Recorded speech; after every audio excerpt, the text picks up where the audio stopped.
तो अलग से था हमारे पास। वो वापस चाहिए ही, बिल्कुल चाहिए। पर क्या ये संभव है कि 370 वापस नहीं है? अगर गंगा में लाशें बह सकती हैं इस मुल्क में, अगर गुलाम नबी आजाद कहते हैं कि उसके लिए मुझे सेंटर में 300 प्लस सीटें चाहिए होंगी जो हम नहीं हासिल कर सकते हैं, तो कैसे आएगा 370 वापस? ये जो 3 कानून थे हमारे, जिसके लिए 750 हमारे किसानों ने आहुति दी, कुर्बान हो गए, शहीद हो गए, तो कैसे मोदी जी को माफी भी मांगना पड़ा और उसको भी वापस करना पड़ा? तो आंदोलन करेंगे फिर?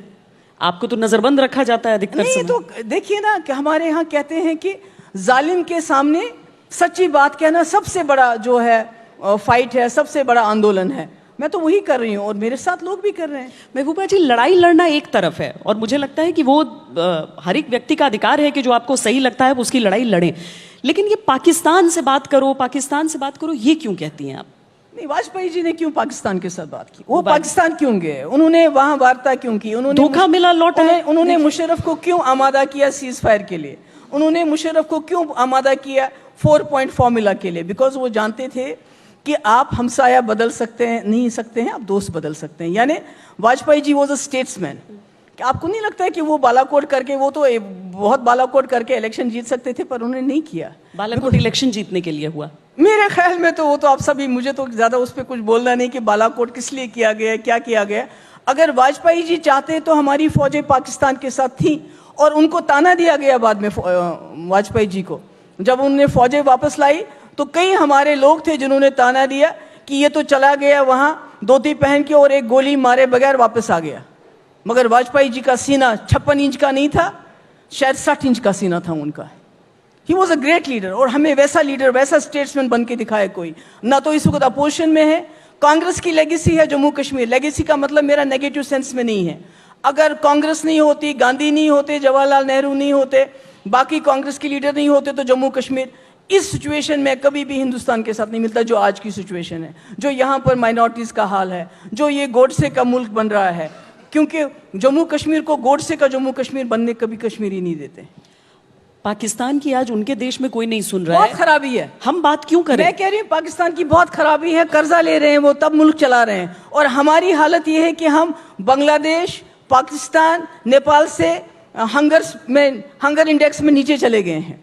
हम जीडीपी में बांग्लादेश से पीछे हैं। क्यों? क्योंकि हम जो जंग के ऊपर पैसा खर्च करते हैं दोनों मुल्कों को लड़ाने में, वो इतना ज्यादा है कि हमारे यहाँ जब बीमारी आती है तो गंगा में हमारी लाशें बहती, क्योंकि हमारे पास वेंटिलेटर नहीं है, अस्पताल में जगह नहीं है। तो हम क्यों लड़ रहे हैं एक दूसरे के साथ? क्यों नहीं हम मसले को, समस्या का समाधान करके वाजपेयी जी की तरह दोस्ती का हाथ बढ़ा के जम्मू कश्मीर को समाधान करके एक अच्छी जिंदगी उनको भी, वो भी जिए, हम भी जिए, इसमें क्या बुरा है? एक दोस्ती का हाथ और बढ़ाया गया है कश्मीर में।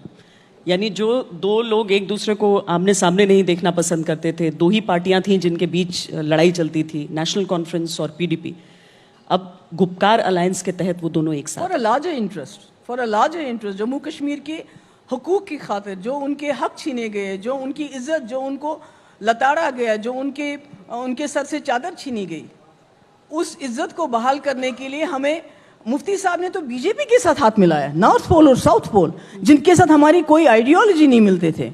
तो नेशनल कॉन्फ्रेंस तो इतने एक्सट्रीम पे नहीं है कि हम उनके साथ बैठ के जम्मू कश्मीर के हुकूक की लड़ाई न लड़ें। This is the best thing that could have happened for the people of Jammu and Kashmir.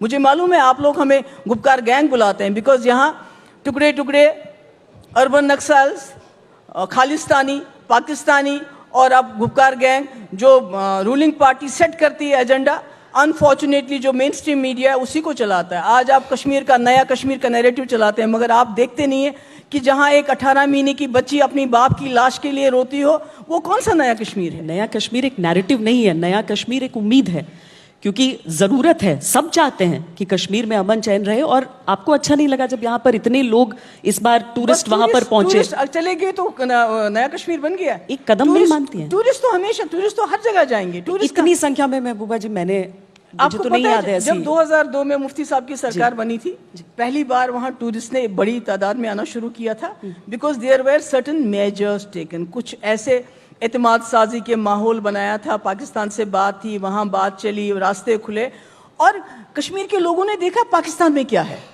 उस दूसरे कश्मीर में क्या है, पर्दे के पीछे क्या है, क्योंकि जब वहाँ से लोग आए, मुझे याद है मुफ्ती साहब जब उनको रिसीव करने गए तो उस कश्मीर के लोगों ने मुफ्ती साहब से कहा, मुफ्ती साहब क्या हम नमाज पढ़ सकते हैं?